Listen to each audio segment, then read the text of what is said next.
Hey there, have you ever been at work, seen something that just isn't safe, but you weren't really sure what to say? Well, in this explainer, we're going to learn exactly how to talk to your manager about unsafe equipment. Let's dive right in. So here's our plan. We're going to start with a problem you might see at work. Then we'll learn some key safety words. After that, we'll look at a real conversation, create a simple 4-step plan you can use, and finally, we'll talk about why speaking up is just so important. All right. So let's start with the challenge itself. In a lot of jobs, we work with machines every single day. But what do you do when one of those machines just isn't safe? This is the big question, isn't it? You see a problem, you know it could be dangerous, but finding the right words to use with your boss can be tough. Don't worry, by the end of this, you'll know exactly what to say.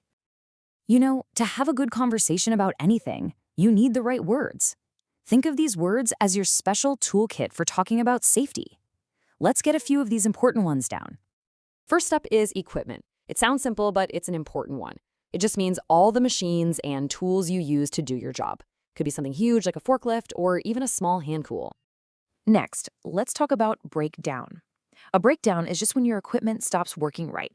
Maybe it makes a funny noise, maybe it just stops completely. It can often be a warning sign of a bigger problem. Okay. This is a really important one. Safety risk. This phrase means there is a real chance someone could get hurt. When you use these words, it tells your manager that this is a serious issue. So what's the fix? Well, a lot of the time, the answer is maintenance.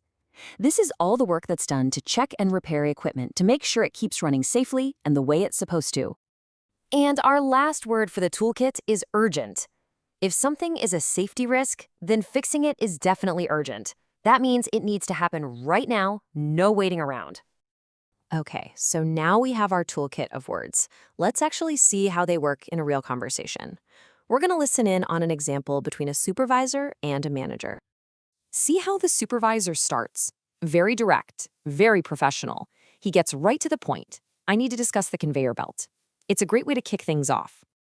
The manager's question is simple, and it opens the door for the supervisor to explain what's going on. And here's where those special words become so powerful. The supervisor uses breaking down and safety risk. Now the manager knows this isn't just a broken machine. It's about keeping people safe. Oh, this is a big one. A near miss means an accident almost happened. By saying this, the supervisor shows that the danger is not just possible, it's real and it's happening now. It makes the problem feel much more serious. This is so important. The supervisor doesn't just point out the problem, he suggests a solution. Using our keywords urgent maintenance, he recommends a clear action to take. Now, this is a really powerful thing to say. The supervisor is showing that he understands the job needs to get done, but he's making it crystal clear that the team's safety has to be the #1 priority. And there you have it, a successful result. The manager totally gets it, the problem, the risk, and why they need to act now. The conversation worked perfectly. That was a fantastic example, right? So now let's break that whole conversation down into a really simple action plan that you can use anytime you need to. Here it is, your 4-step plan. It's super simple. Number 1, state the problem clearly. 2, explain the risk. Why is it dangerous? 3, recommend a solution like urgent maintenance.